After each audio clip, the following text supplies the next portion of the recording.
mutane wasu babba lokacin nan akwai ɗan tahi, akwai algibba, akwai gisa, akwai umar sabon gari, akwai su bade, aka yi zabuwa mai zon da jen.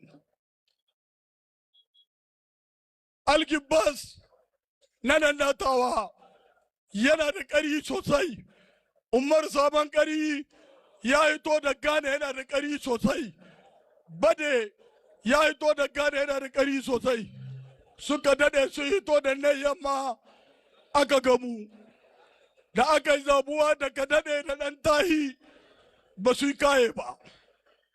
Kantu ya lababo ya shigo, kantu na ƙetana na kulki da shidi ne, ya zaga mai son da jen bada ya kasai, bada shi ya kada kantu, kantu ya kada gisa, sa'an nan da zabuwa ta koma gida aradi, nan na aka ce ma gidan sulma sosankez, nan na aka zabuwa takobi.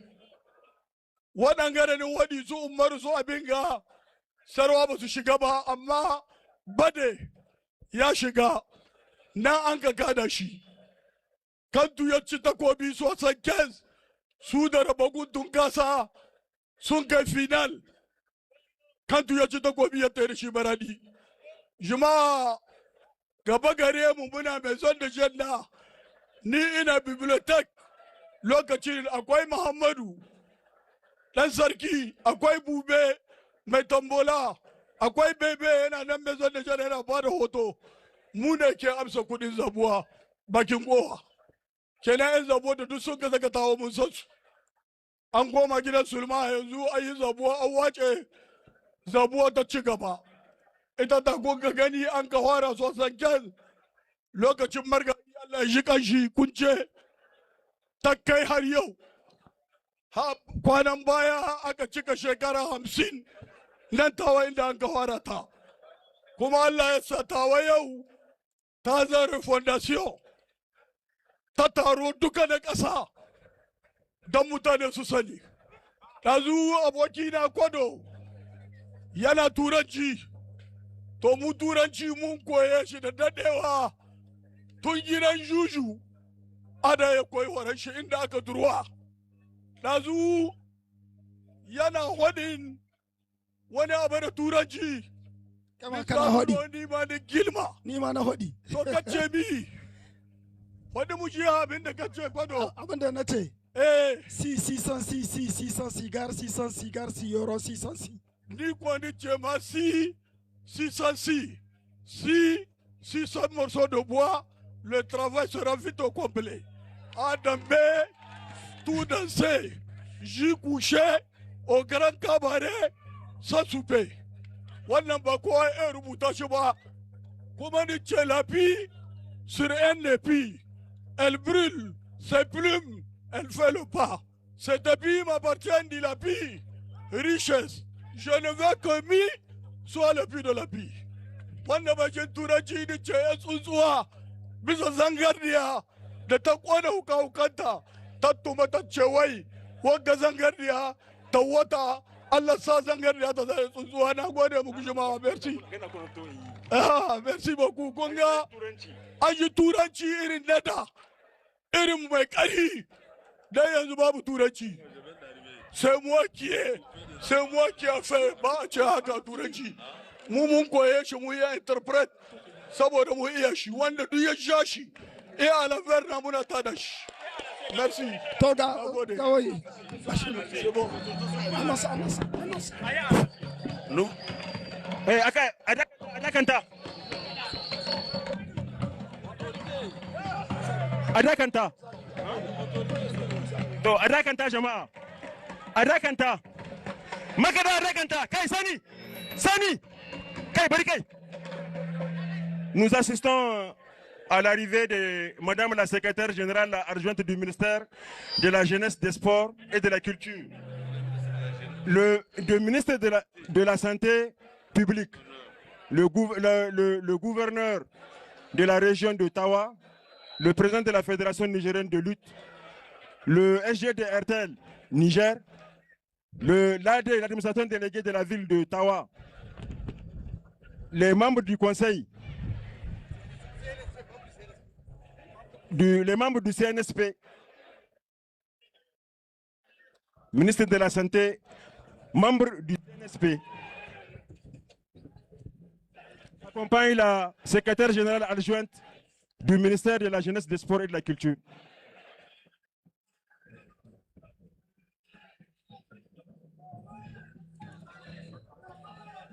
Vous allez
Les rives du Niger, aux confins du Ténéré, frères et sœurs, nous sommes enfants d'une même patrie, le Niger, nourri de la sève des mêmes idéaux, pour un Niger de paix, libre, fort et uni, pour un Niger prospère, le pays de nos rêves, pour l'honneur de la patrie.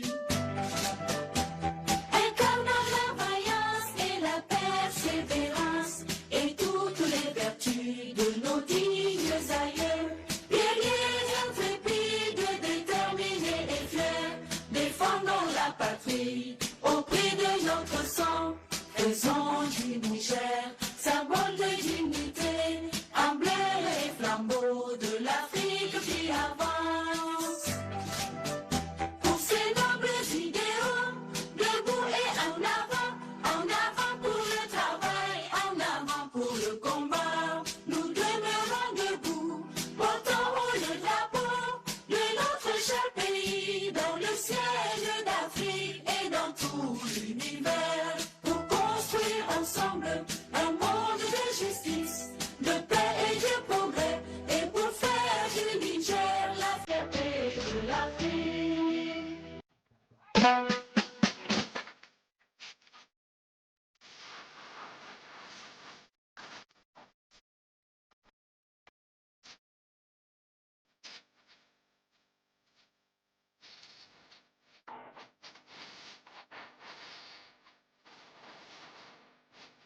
nous invitons M. Suleiman, directeur marketing d'Airtel, sur le plateau de l'aire de combat, s'il vous plaît.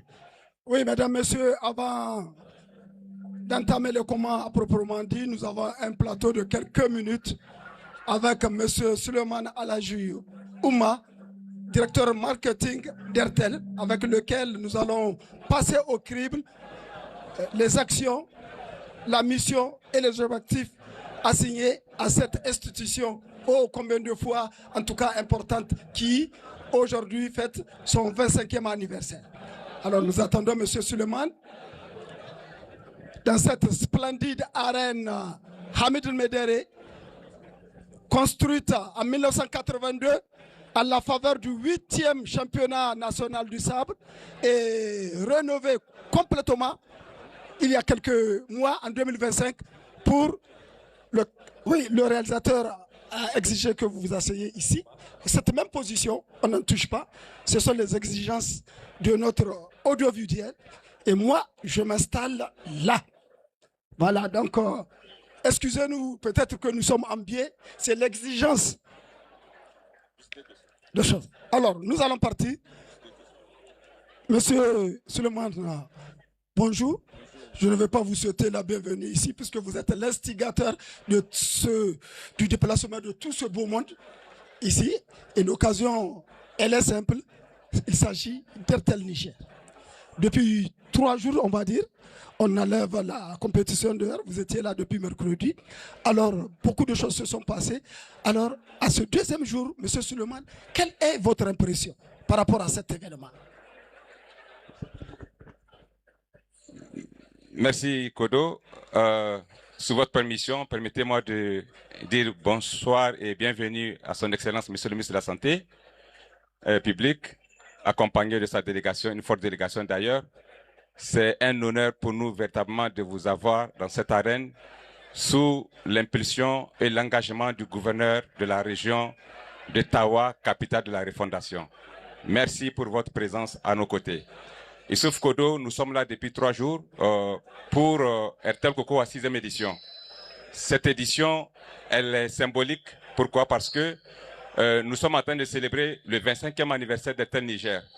25 ans, c'est beaucoup de choses qui sont passées ici au Niger à travers la fourniture des produits et services de télécommunications à l'ensemble de la population nigérienne, à travers aussi des actions d'accompagnement dans les différentes activités socio-économiques du pays, notamment les actions dans l'éducation, dans la santé, dans l'économie, dans le développement du numérique et du digital, ainsi de suite.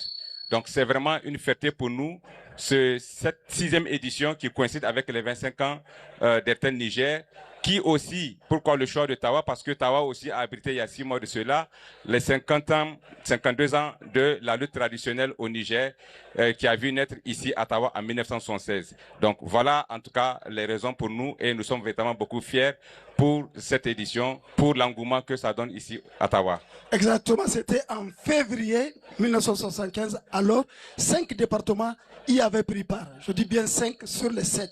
Alors, nous allons continuer. Notre regard est focalisé vers cette boîte. Alors, qu'est-ce que c'est? Qu'est-ce qu'il peut y avoir dans cette boîte? Vous pouvez la déballer? Merci, M. Kodo. Alors, dans toujours la politique d'offrir à notre population les meilleurs produits et services, nous avons mis en place ce qu'on appelle le routeur Internet 4G, le Smart Hub, d'autres l'appellent aussi O2U. Ce routeur-là, nous sommes actuellement en promotion. Il était à 50 000 francs il y a juste un mois de cela. Et aujourd'hui, ce routeur-là coûte 30 000 francs seulement. Avec une connexion de 1 Tera, 1000 gigas pendant un mois valable. Et puis, l'avantage que ce routeur offre aujourd'hui, c'est que il peut connecter jusqu'à 60 personnes, que ce soit à la maison ou au bureau, ou dans tous les différents services, dans toutes les activités que nos populations font. Ce routeur, il est très important parce qu'il donne une couverture jusqu'à 159 mégabits par seconde. C'est le premier au Niger. Ça mérite beaucoup d'attention parce que nous sommes le premier à le mettre sur le marché. Ensuite, comme je l'ai dit, nous sommes en promotion, il ne coûte que 30 000 francs. Et nous avons un stock qui est limité jusqu'au 31 juillet. Je le répète, jusqu'au 31 juillet, ce routeur-là, il est disponible dans toutes les boutiques RTL Niger et chez nos partenaires à 30 000 francs, autant pour moi, comme nous sommes en promotion. C'est ça, Wi-Fi Haraka? Ou bien c'est autre chose? C'est le Smart Hub, le routeur 4G, le O2U. Voilà, nous allons terminer puisque les gens sont pressés de voir la suite du programme. C'est tout à fait normal. Alors, comme dit l'autre, votre mot de fin, monsieur? Mon mot de fin, Kodo, c'est de dire grand merci à la population de la capitale de la refondation. Mongode, Tanoumer, Irkoy Sabou et Arang Sabou, et que la fête soit belle et que la chance sourit aux chanceux. Ah oui, j'allais vous Merci demander beaucoup. un pronostic. Vous avez un droit de réserve. Sinon, mon pronostic est que le meilleur lutteur du Niger gagne cette compétition de la 6e édition RTL Kokowa. Même moi, Merci. je connais le lutteur. Merci beaucoup, Kodo. C'est un lutteur nigérien. Merci. Merci, allez. Voilà, mesdames, messieurs, c'est tout pour l'essentiel. Nous allons donc devoir céder la place, comme dit l'autre, à l'événement tant entendu. Aidez-moi. Table technique. To marla masu kalamar sauraron mu bayan su wato Isuf Kodo da mutanen Airtel sun kammala wato wannan yada wannan rutal nasu, za mu ci gaba. Wato hukumar RTN ita ma ta fito muku da wani sabon shiri wanda za ku sa a dama da ku, wato a san ku, a san kayayyakin ku, a san abin da kuke.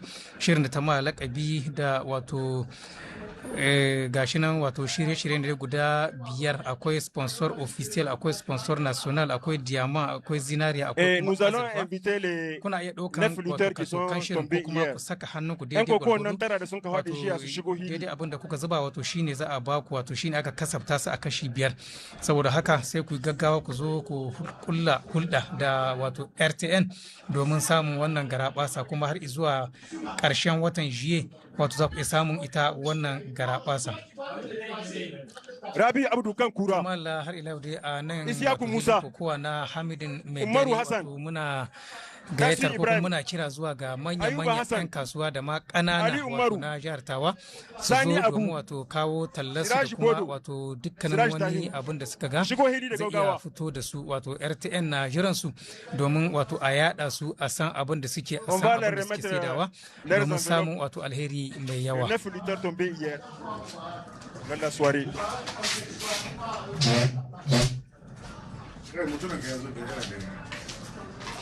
Ai maza da Allah, ai maza, ana so a so ma kare cikin wuri. Yan koko nan tara. In babu sun antrenar kin su zo. To kafin wato a ci gaba, kamar da aka riga aka sani, wato yan kokowa guda 7 gare mu dai wato a halin yanzu a tsaye. Akwai Zakiru Zakari da kuma Tsahiru Mai Lele, dukkanin su jihar Tawa. Akwai Abdulrashid Aminu Shagon Yakuba da kuma Abba Ibrahim, su kuma daga Yamai. Akwai Abdulrahman Rabe na Damagaram da Tsalha Mamman Tilabiri da kuma Aibo Hassan wato Maradi. Waɗannan su ne suka kwana, wato su ne za su fafata a yau din nan. Alhaji Abdulkader. Yadi na di parma si mata kaci ni ci da tabbat yadi no arguje zai kai ci di ngai gati Zakiru Zakari. Des enveloppes de 100 000 francs CFA. Mai Lele. Kan gati ta wa arguje zai kam. Abdurrashid Shago Yakuba inganda Abba Ibrahim ya mai arguje zai kam. Abdurrahman Rabe Zandar arguje su, Salha Mamman Tilbe arguje su da Aibo Hassan Maradi arguje su. Ngai gati arguje zai iya kai ko kicin di. Maraba da adi, maraba na tawa, maraba na sarkin tawa na gwamnan tawa mai aski da gaskiya na yazo. Médecin colonel-major Garba Hakimi a gotan da cirin da ta gouverneur da fini lutin bora kan ga tin fana Musa.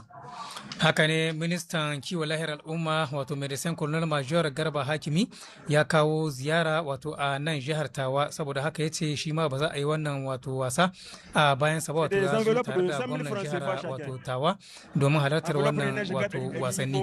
Kuma a halin yanzu 'yan kokowa nan guda 9 da suka faɗi wato a jiya su ne ake ba tukuicin su domin a rarrage aiki. Ya din hadi ba da masu arguje za a ga kai ko kan bi ngaino igoga tigino iwan tukuce kambara kangana kinga tidanga sola da kambo hayama wasi gungumo zama lokacin wani baceli ne wo filin beka ta wakan dara da kambo kuba a targa furo har lokacin ka ga waji mono kan e musu kone hanadan kangana bato amate bani da lafiya amgon banda lafiya.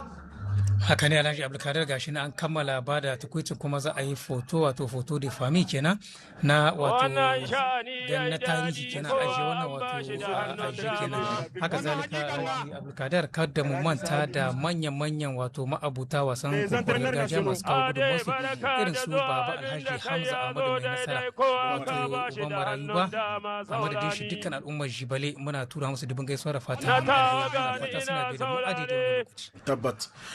Gadi moyo da ko kan ti president league da nyame ga mo agota da chire da ku kan ti league ti la tumi ami ko ni jela go fiya su makara ikul gotan da wani wuce kama gadi musa da chara sai da kun wuce kan bone ingano ikul ka kin cin ga card finale ga sandi kan gana am ko kicin di argungeze taci kan ga ko ka kin cin ga demi finale te su ga jikota da ba daban da lafiya. Haka ne Alhaji Abdulkadir kamar da ka bayyana shugaban wato reshen kungiyar kokor gargajiya na yamai shi ma wato yana a wannan fili haka zalika kuma karan da za a yi yau shine na a hudda wato guda hudu su rage wanda su ne za su kwana wanda za su fafata a demi final wato gobe da safe idan Allah ya zo ga yan fini lutuna ba kuma ce tabar technique za su yi mana bayani yadda waɗannan wasanni za su kasance a saurara donc nous allons procéder au tirage de 7 lutteurs invaincus d'hier. Nous avions passé la nuit avec 7 lutteurs invaincus. Maintenant, nous allons techniquement démontrer comment on va les départager. Donc, ils sont au nombre de 7. Nous allons procéder à des numéros de 1, 2, 3, 4, 5, 6, 7 sur les papiers. Qu'on va leur soumettre au tirage, les 7. Mais comme ça se fait à l'international et au tirage international, celui qui tire le numéro 1 va automatiquement au repos. Celui qui tire le numéro 1 va automatiquement au repos. Maintenant, Niamey a 2 lutteurs invaincus. Tawa a 2 lutteurs invaincus. Comment on va faire? Comme dans l'ordre de préséance, c'est Niamey qui vient avant Tawa. Les 2 lutteurs de Tawa, de Niamey, c'est eux qui vont commencer le tirage. Mais naturellement, comme dans le code, il est dit que 2 lutteurs d'une même région ne peuvent pas se rencontrer. Quand elle tire son homologue, il est obligé de repartir pour un autre tirage.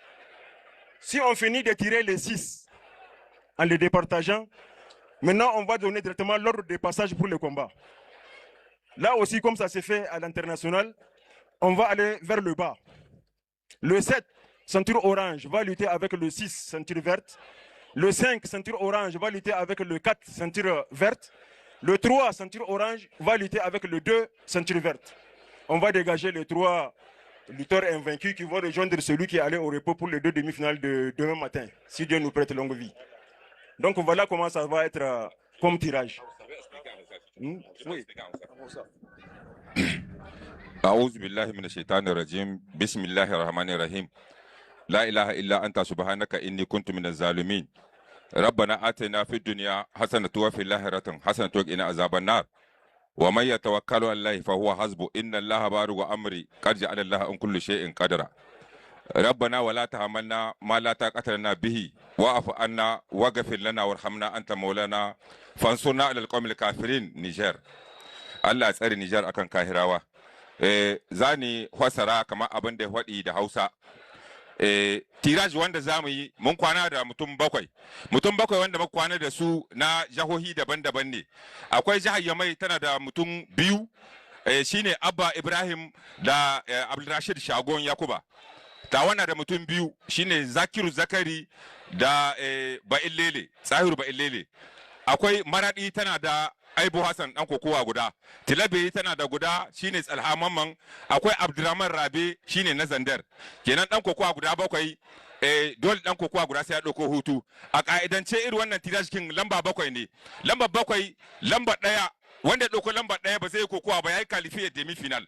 Kenan lamba 7 wanda ya ɗauko lamba 7 shine ruwan goro zai kara da lamba 6, wanda ya ɗauko lamba 5 zai kara da lamba 4, wanda ya ɗauko lamba 3 shine zai da lamba 2, wanda ya ɗauko lamba 1 shi ya tafi demi final. Don tirashin da zamu yi ɗan ya mai iya ɗauko lamba 7 misali, sai wani ya mai guda zuwa ɗauko lamba 6 rike ta muke, sai ya koma ya sake ya ɗauko wadda ba za ta gama shi ɗan uwa ne ba, lokacin nan za a ci gaba kuma da zaɓe. NC da suite yan tawa ma haka nan, yan kai guda su kuma dama ba su da wata matsala. Kenan yanzu za a yi filiyan ga lambobin nan guda 7, filiyan su a sa cikin hula, ya aka yi fili aka sa cikin hula za mu kirawo yan kokon nan duka 7 su shigo.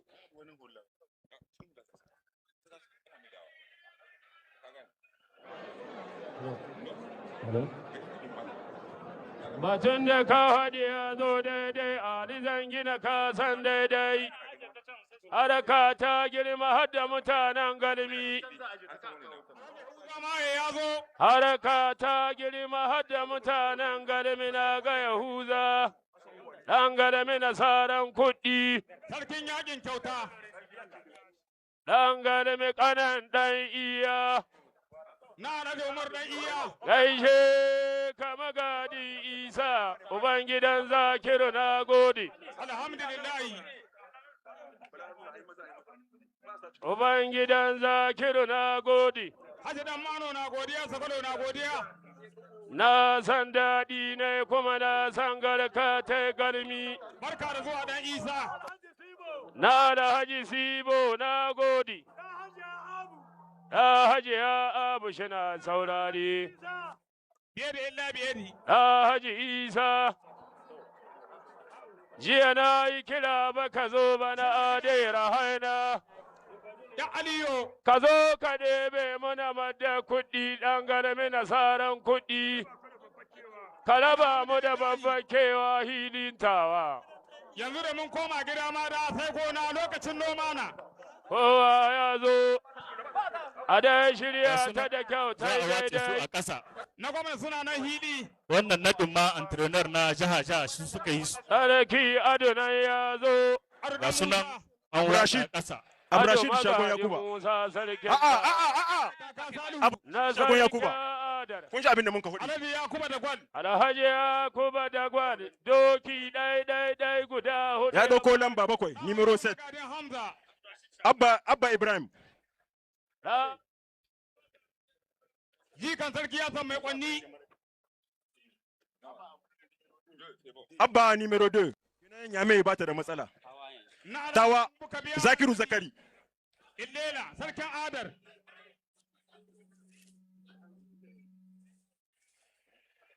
Numero 4 ya ɗauko lamba 4. Bailele. Bailele.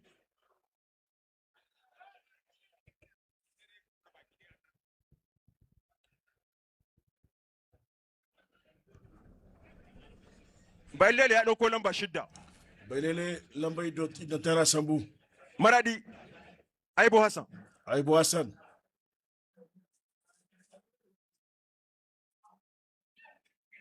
Ya ɗauko lamba 5.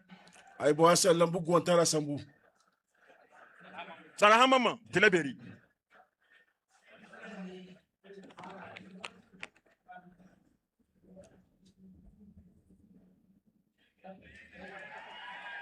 Ya ɗauko lamba 1. Salaman Marko Fula Zamai.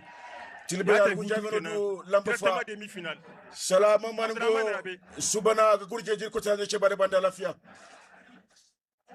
Ya riga hadi bare masu gurje. Ya ɗauko lamba 3. Yanzu voilà, nous avons le résultat.